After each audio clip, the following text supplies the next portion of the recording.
دوستو، ایک شخص بازار میں صدا لگا رہا تھا، گدا لے لو، 500 روپے میں گدا لے لو۔ گدا انتہائی کمزور اور لاغر قسم کا تھا۔ وہاں سے بادشاہ کا اپنے وزیر کے ساتھ گزر ہوا۔ بادشاہ وزیر کے ساتھ گدھے کے پاس آیا اور پوچھا، کتنے کا بیچ رہے ہو؟ اس نے کہا، عالی جا 50,000 کا۔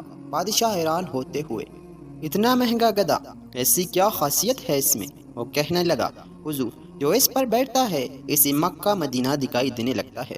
بادشاہ کو یقین نہ آیا اور کہنے لگا، اگر تمہاری بات سچ ہوئی تو ہم 1,00,000 کا خرید لیں گے، اگر جھوٹ ہوئی تو تمہارا سر قلم کر دیا جائے گا۔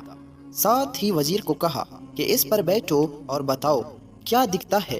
وزیر بیٹھنے لگا تو گدھے والے نے کہا، جناب، مکہ مدینہ کسی گناہگار انسان کو دکھائی نہیں دیتا۔ وزیر، ہم گناہگار نہیں، ہٹو سامنے سے، اور بیٹھ گیا، لیکن کچھ دکھائی نہ دیا۔ اب سوچنے لگا کہ اگر سچ کہہ دیا تو بہت بدنامی ہوگی۔ اچانک چلایا، سبحان اللہ، ماشاء اللہ، الحمدللہ، کیا نظارہ ہے مکہ مدینے کا۔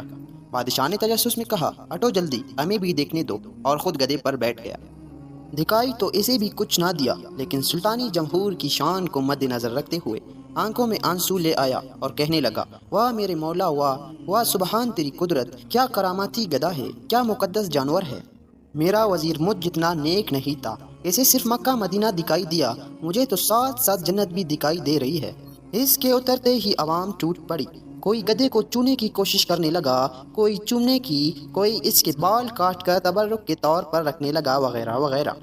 یہی حال کچھ ہمارے معاشرے میں رہنے والوں اور کچھ جعلسازوں اور مکاروں کا ہے، جنہوں نے دینی اصلاحات اور دین کے نام پر فریب دینے کا بیڑا اٹھا رکھا ہے، اور سادہ لو عوام بھی اندھے کانے بن کر پیچھے چل پڑتے ہیں۔ تو دوستو، ویڈیو کو لائک کریں اور چینل کو سبسکرائب کریں۔ شکریہ۔